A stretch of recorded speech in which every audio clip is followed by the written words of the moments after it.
The IRS acting chief acknowledged Tuesday that the agency demonstrated a lack of sensitivity in its screenings of political groups seeking tax-exempt status, but he said those mistakes won't be repeated. In his first public comment in the case, Stephen Miller said there was a shortcut taken in our processes for determining which groups needed special screening. Miller has emerged as a key figure in the controversy over the IRS singling out of conservative groups for extra scrutiny. President Barack Obama said Monday that, if the agency intentionally targeted such groups, that's outrageous and there's no place for it. In an opinion piece in Tuesday's editions of USA Today, Miller conceded that the agency demonstrated a lack of sensitivity to the implications of some of the decisions that were made. He said screening of advocacy groups is factually complex, and it's challenging to separate out political issues from those involving education or social welfare. The mistakes we made were due to the absence of a sufficient process for working the increase in cases and a lack of sensitivity to the implications of some of the decisions that were made, Miller wrote. Miller said the agency has implemented new procedures that will ensure the mistakes won't be repeated. Meanwhile, two Republican governors urged Obama to appoint a special prosecutor to investigate the case. Louisiana Governor Bobby Jindal and Wisconsin Governor Scott Walker call the allegations Big Brother come to life. They want a special prosecutor to find out if any laws were broken and say Obama should fire any IRS employees responsible for the situation. In Monday, the IRS said Miller was first informed in May 3, 2012, that applications for tax-exempt status by Tea Party groups were inappropriately singled out for extra scrutiny. Congress, though, was not told Tea Party groups were being inappropriately targeted, even after Miller had been briefed on the matter.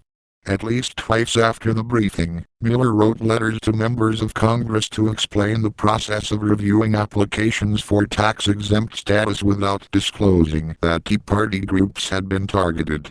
In July 25, 2012, Miller testified before the House Ways and Means Oversight Subcommittee, but again did not mention the additional scrutiny despite being asked about it. Miller's op-ed, however, did not address why he did not inform Congress after he was briefed. At the congressional hearing, Representative Kenny Marchant, Texas, told Miller that some politically active tax-exempt groups in his district had complained about being harassed.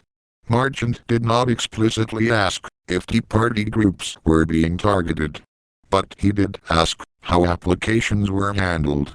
Miller responded, "We did group those organizations together to ensure consistency, to ensure quality. We continue to work those cases," according to a transcript in the committee's website.